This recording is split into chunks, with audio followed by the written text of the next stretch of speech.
Everybody. Welcome to GTM Secrets. Stephen Lowisz here. Talk about everything go-to-market, sales, marketing, Bob's demand gen, ads. Probably had someone talking about it on the podcast at this point. Hey, I have a friend, Jack. I think you were on a podcast I did like 3 or 4 years ago, and that's how we actually met. Did yours on Friday. You're returning the favor. Jack, I don't want to steal your though. Tell us a little bit about yourself. Yeah, 100%. Always a good time with you, Stephen. Thanks for having me on here. Yeah, been in the SDR space specifically for around 5 years, managing teams, outbound operations, processes, all of it, and just really fell in love with the SDR role, and also found a new passion for helping people get into the SDR role from non-traditional backgrounds. Think of like car sales or door-to-door. So that's kind of what I do now. I'm basically an SDR coach, if you want to make a cool sounding title to it. But yeah, I love all things outbound, inbound, top of funnel. Love it. Actually, I hate outbound. I've probably made more calls than almost anybody. Coached it, maybe not as much as you, but I despise doing calls. Oh yeah, it sucks. It's awful. It's really hard. You got to get in very quick. Yeah. So here's where I'm going to start out. Now, we were just talking about this. I don't think this is the case at all. Everyone is saying AI is going to put everyone out of job. Everything's dead on LinkedIn. Ads are dead because costs are going up. SEO is dead because LLM are around, right? Like GPT and Gemini. And now everyone, because of 11 and AI SDR and all these really well-funded companies, they're saying the SDR model is dead. I don't think you agree, but tell me why. Yeah, so I would actually agree, but not to what you think I'm saying. So the old way of doing SDR is dead. Like if you're going to hire someone for 80, 90K on target right out of college, and you're going to give them a list of 500 people, stuff them in a sequence, hit go, and expect that person to actually provide ROI on the business, that's dead. If you're going to sit there and teach them like, here's how you research what college a lead went to on LinkedIn, so you can put it in a subject line. We're both shaking our head because we know that's ridiculous, but that's actually what's being taught. And that's what's been taught for the past 5 years, ever since I got in. And so that way of doing SDR is absolutely dead. Will AI robots start cold calling and booking meetings for us? No, that's not going to happen. What I actually see is this cool concept of like a cyborg, where you've got the SDR, but they're augmented with all this technology that makes their job super easy. So if I were to go into a new org to build an outbound program, I actually wouldn't have an SDR do all of the SDR things like build lists, research accounts, do the outreach, do the CRM follow-up. I would actually have specialized roles for each of those activities. So I'd have one person responsible for building lists, one person responsible for bringing in the relevancy and the triggers and everything like that, augmented with technology, by the way, the whole way through. Then my SDRs would truly be the ones on the phones making the calls, but all the pre-work's done for them. They're just being fed really good lists with really good reasons for calling.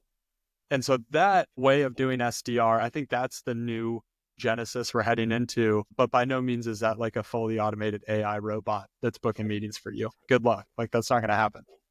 Number one, my understanding is that an AI dialer or bot, what an agent, use the overused phrase. My understanding is that either A, it's illegal, or B, the AI has to announce that it's AI right out of. And in my mind, it's kind of like Bitcoin. Like people find it kind of cool who you talk to, but it's not mainstream enough to actually be widely accepted.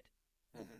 That's kind of my thought. Now, I actually think that cold calling is more effective than email or LinkedIn at this. Maybe not LinkedIn, but more scalable than LinkedIn because of the Microsoft limits. I think cold calls actually do a lot better than emails at this point. What's your thought? Yeah, full agree. I almost view cold email as having like these crab traps out in your bay, right? And so once in a while, like you're going to drive past all your crab traps, pull them up and see, hey, did we get anything in here? But if you're relying on that to be like the bread and butter of what you're feeding your sales team, like no, you should have lines going out all the time into cold email because you might get lucky, get some bites, right? Pull some interest in. But yeah, the bread and butter is going to be coming from you finding a deer in the middle of the woods and hunting that thing down and, bringing it back to the family. That's cold call. Way more effort, but way more return. Yeah, 100%. I agree. I think also if you have a good source for cell phone numbers in particular, because, 50% of the country works from home now. I think that if you have cell phone numbers, you have a very, very increased likelihood of getting them more so than you ever have. I think some of the old school methods are actually coming back. As much as we want to use AI, I run an AI company. I use AI. I like Clay and all those tools, right? But it can't replace humanity, especially if you're selling something with a high ACV, or I even say $5,000 a year. You can't build relationships with AI. Which goes back to this idea that AI should really be used to augment sales reps, and the use cases should be very focused on internal operations and internal enhancements rather than, hey, let's just be lazy and have robots do stuff for us externally, because that's not how sales works. Like, that's not how we sell. We're human. Yep. Agreed. Now, you alluded to a hot topic, which is you have a reason to call. I think you're talking about signals, right? Because you're right. No one cares if you did research on what university they went to. No, if you're a Buckeye or a Wolverine or Badger, whatever, right? You can tell I'm from the Midwest. But there are all sorts of intent signals. I think some are great. I think some are garbage. Yeah. I don't really care if somebody just found a new job. In fact, a lot of people don't want to come in a bunch of waves right out of the gate, right? Right. What are the intent signals that like and why? Yeah. I think to that point, by the way, of someone who's new in a role, it's so interesting because we think when we're sellers and we're trying to make it about us, we're like, oh, they're in a new role. They want to like bring innovation and make change. But in every single 30, 60, 90-day plan, the first 30 days is just like build relationships. The 60 days is like figure out what's working, what's not working. 90 days is start to propose what changes I'm going to make. And so you've got like a 3-month window where they're not doing anything. They're not going to go in and change anything. By the way, unless they're in a very high level of position and authority, they're probably not even going to be given the resources to change much off the bat. You have to go through, writing justifications and here's why we need this. Here's what we're going to get back. And now you're 5 months into the role and you just rolled something new out. So it's very unrealistic for us to think that we're going to just make change right away. Now, at the same time, on that trigger, it is good to start building a relationship with that person and planting seeds, especially if you've got a champion, right? They go to another company. Hey, you love us. We're going to stay in touch. Good luck in your new role. Here's a cool sweatshirt, whatever. And now when we're 3 months down the road, hey, by the way, what do you guys have set up over there? Cool. Do you want to take a look? So on that micro point, yeah, the job changer stuff, we get way too excited as salespeople when that's not how the real world works. Intent signals that I like, the best intent signals I've seen are page visits, because you literally know, like, I didn't need Jack for that, by the way. Yeah, no, 100%. So I actually worked at Clearbit for a while, and we were just like on the very forefront of like, how do we use intent data? What is intent data? What is page visits? Like de-anonymizing web traffic. And even internally, as an SDR org, we didn't really know how to leverage this stuff. Like one of the big debates we had internally, and I was a manager, so I got to like ultimately decide, but it was, do we tell these prospects that we see them or do we not? Do we act dumb? And because we were selling to marketers, we kind of went with the cheeky, like, hey, yeah, we have this tech that tells us you were just on this page. The problem with a lot of the web visitor stuff, at least the stuff I've used, some of the technology, it doesn't tell you who, and it just tells you the company. And so I was at a really large, enterprise company, my last company, and we knew ZoomInfo was telling us like Arby's hit your website. And it's like, dude, what? There are like millions of people at Arby's. I have no idea like what state, what location, what title. So it's just not helpful.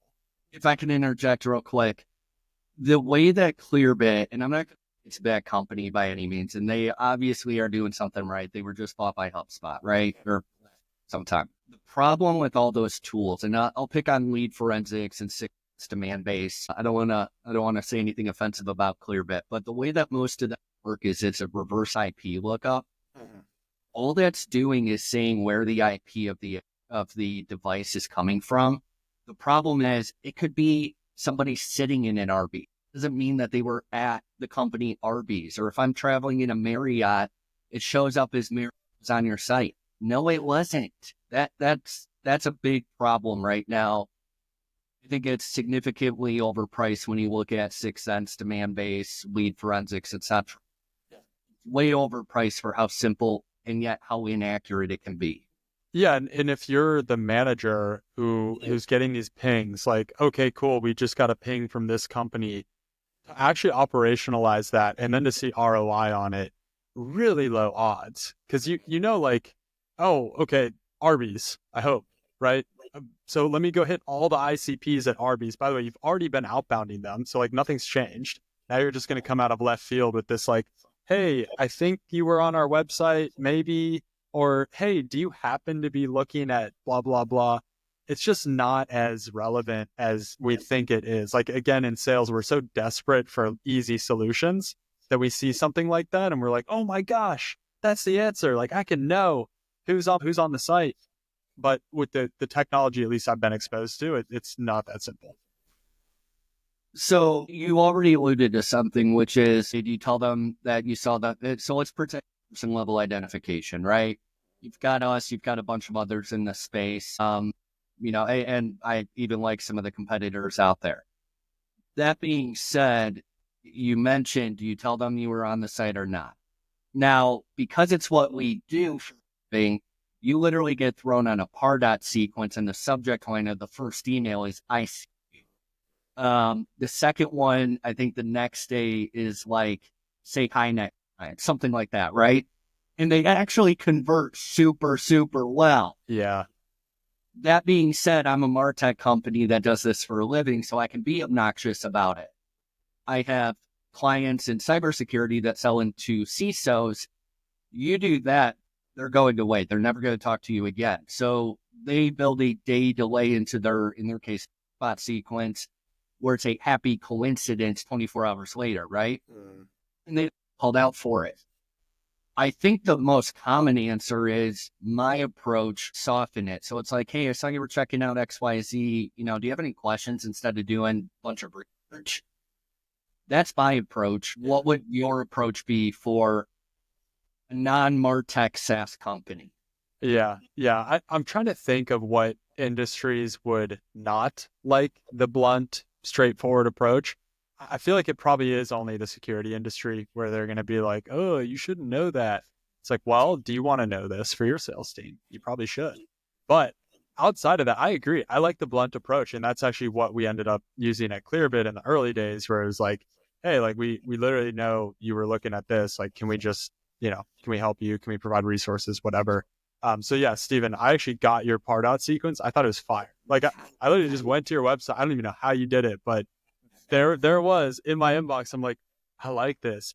And it's really just being very blunt about, this is what we do. Do you want this capability for yourself? So I love it. I'm also more of an open-minded, like edgy kind of guy in business. I'm totally down to try anything. I could see some like stiff necks being like, that's not okay. We don't do that. One of our best clients, and this isn't, we're going to switch the topic here in a second. It's not be a pitch by any means, but one of our best clients who I actually worked for years ago is HR consulting, primarily for the Fortune 1000 and let's say $1 billion and above on average in revenue. I didn't think HR would take to that very well, right? They're very guarded and private oriented. It actually worked phenomenally. They had 6 enterprise opportunities in weeks. They're a small company, and it worked amazing. I think most people would be surprised at how open they will be if you're transparent about it. And you don't have to be obnoxious, again, like me. It's what I do. So of course I need to sell that. But hey, instead of doing hours of research, why don't we just have a quick chat? I answer any questions and you about your day. To me, sounds so much better. And I'd appreciate if someone did that to me, opposed to, it just so happens 5 minutes later, I get a call like you just did, right? Yeah. Yeah, no, it kind of reminds me, my wife's grandparents, her granddad's Egyptian, very old school, and her grandma's, American. And their very first date, he sat her down and he said, "My intention is to marry you. And the goal of this relationship is to figure out if we are like meant for each other in that way." And that's respectable. Exactly. Now, a lot of people out there would be like, "No, you can't do that, whatever." It worked. It worked. And if I were to go date again, thank God I don't have to. My wife's amazing. If I were to go date again, I would approach it the same way. Hey, the purpose of us meeting is to find out if we're compatible or not for a future together. And it's just laying it all out there. I think over transparent to the point of catching people off guard. You and I were talking about this on your podcast, which go ahead and plug it. Where can people find your podcast, Jack? Everywhere, Spotify, Apple. It's the Modern Sales Leader, trying to bring smart dudes like you on who are actually in the trenches and know what they're talking about. I'll set the bar a little lower for people like me. But that's great. Now, when I was on your podcast, we were talking about pattern disruption. People expect you to schmooze them. When you do the opposite and you're overly transparent, I think that goes a long way with a lot of people. It's literally what I built my company on. So again, I think people are a little too gun shy about being that transparent and, hey, saw you're on the site. What's interesting now, you have to have opted in. Salesforce can't do that without an opt-in. But Salesforce, I'm a customer of them. Whenever I go to any page, within an hour, I'm getting a sales call and they're saying, "Hey, saw you on this site." If sales is doing it, I don't think you have a reason not to. Yeah, and here's the thing. What is the worst case scenario that happens? They tell you, "No, I'm not interested." Cool.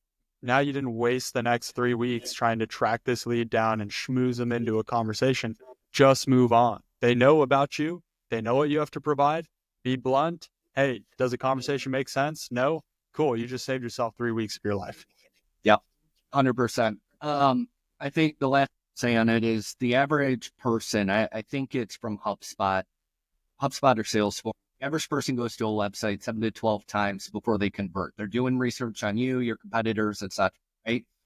If you can catch them on visit 1 or even visit 2 or 3, you're able to influence the rest of, the lens at which they're looking at you and competitors. Boom. You may not get a great cold call or warm call, whatever you want to call it right there. But in 2 weeks, when they're done with their research, they're going to have you in the back of their mind. No, you may instant gratification, but I don't think you hardly ever do in sales. No, not in B2B sales anyway. No, it's very, very rare. Now, take my company out of it, what are some of the other intent signals that you actually find validity in? I've tried to mess around with the software type ones where you can basically be alerted when someone's looking into a type of software. So my last company, we sold restaurant technology, and we would know whenever someone's evaluating like a payroll platform or something. I don't know why it just doesn't work. Like we call those places and they're like, "No, we're not looking at anything." It's probably because it's an employee going to ADP's website and clicking a link, and now, oh, they're looking into payroll. So I have not had much success with account level intent. And that's all I've been exposed to. Now, it sounds like what you're doing is person level. I would love that. That sounds incredible. I just have never had that experience. So intent for me has always been tough outside of, hey, they were just on your pricing page or they were on this case study page or whatever. And I think every company should have every one of their pages being tracked for traffic. Yep, 100%. So my thought on intent data, if it's a 3-month or less sales cycle, by the time those intent signals actually fire off, they already found a solution. 9 times out of 10, if it was a legit intent signal, they already found a solution. That's how intent signals work. If you're selling an ERP or a CRM to mid-market or enterprise companies or, something of very high value, they can work, but you're catching them mid-buying cycle, right? What I have found success in, depends on what you do. I like technographic data. So for us, and maybe Clearbit could translate this, it depends on what you do. But if I know that you're using 6sense or Demandbase or MadKudu or one of those on your site, It tells me that you invest in ABM and website tracking and all that fun stuff. So you're probably actually a good prospect for me. It's not really intent, it's technographics. You could do the same thing a bit, like with lead forensics and some of the competitors that you probably dealt with. It's hard. It's really hard. I think that the best form of intent, in my opinion, is not even, it's resonating. Do you like Clay? I do. One of the things that is working for us in our cold email, and I'd be curious to get your take.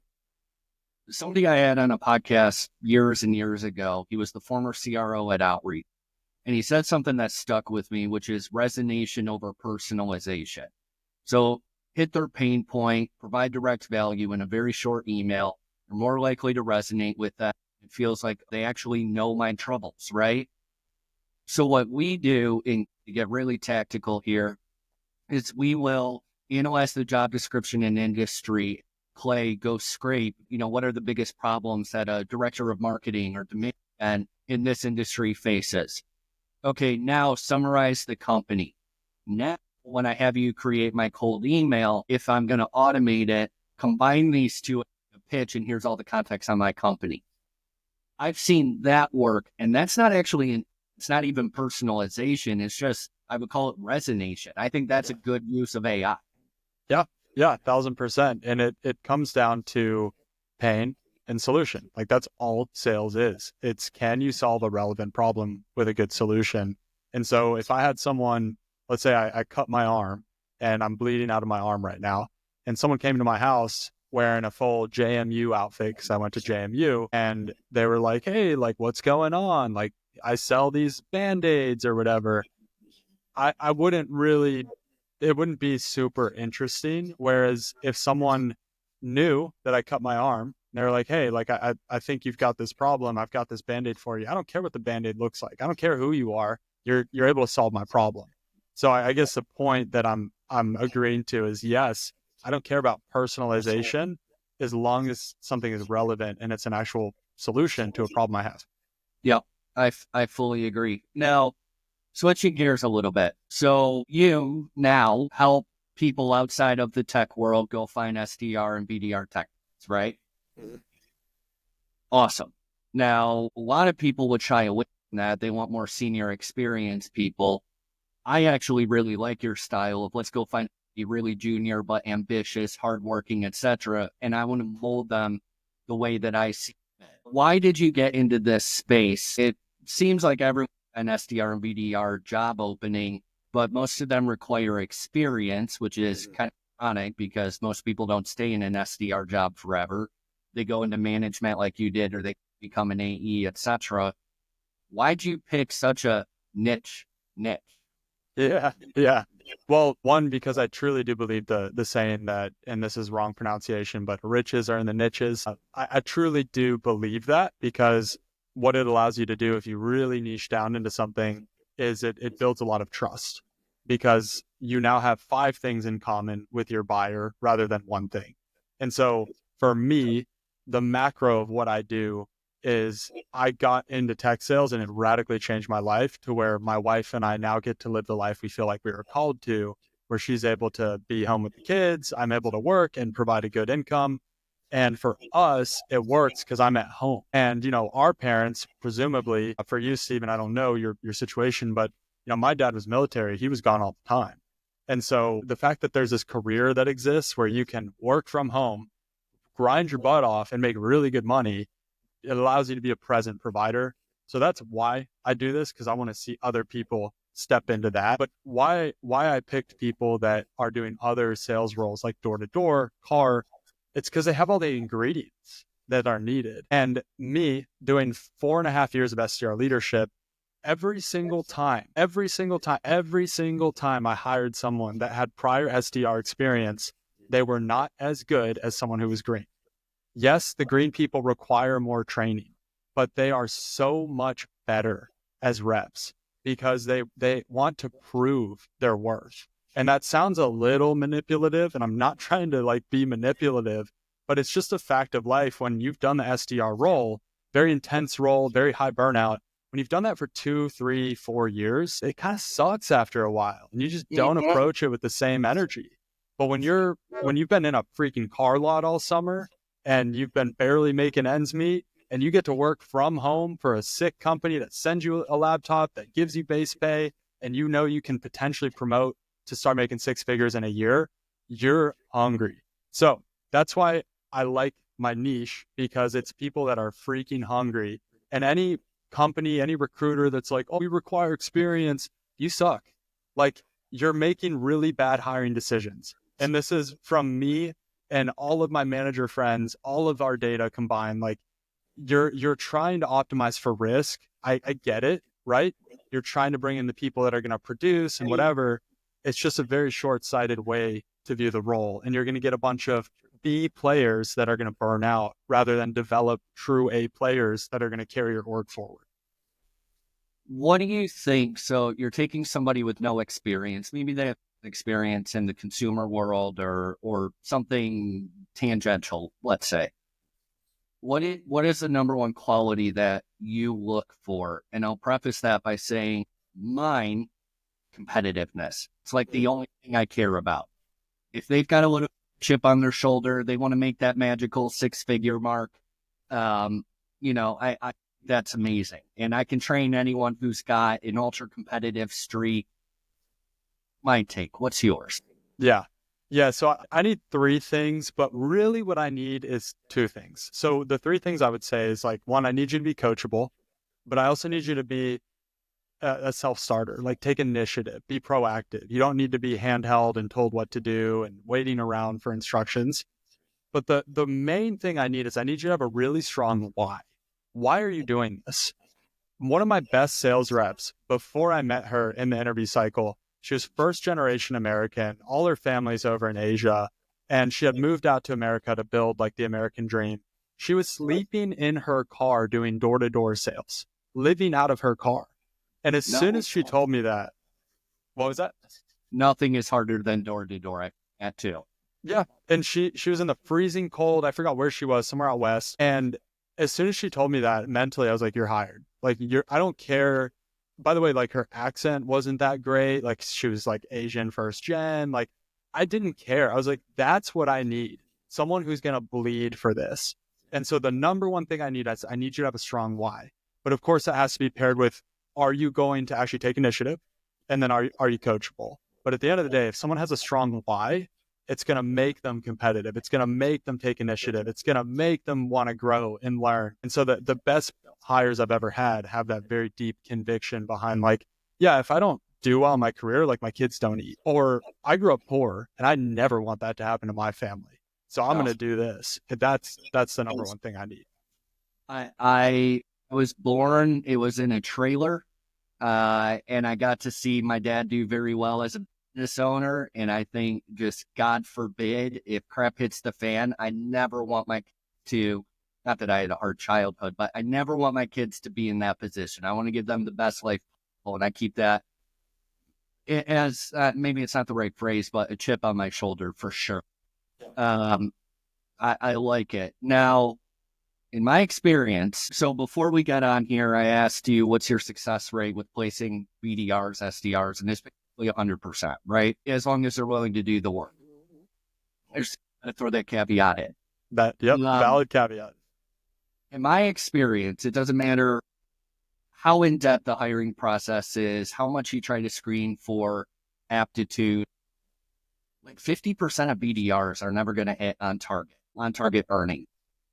Why do you think, and maybe your percentage is different, maybe it's not 50-50, but why do you think such a high portion of BDRs don't hit target? Yeah, I think you have to look at your internal structure as a company first, right? Like, have you achieved product market fit? Has anyone in the company consistently achieved quota?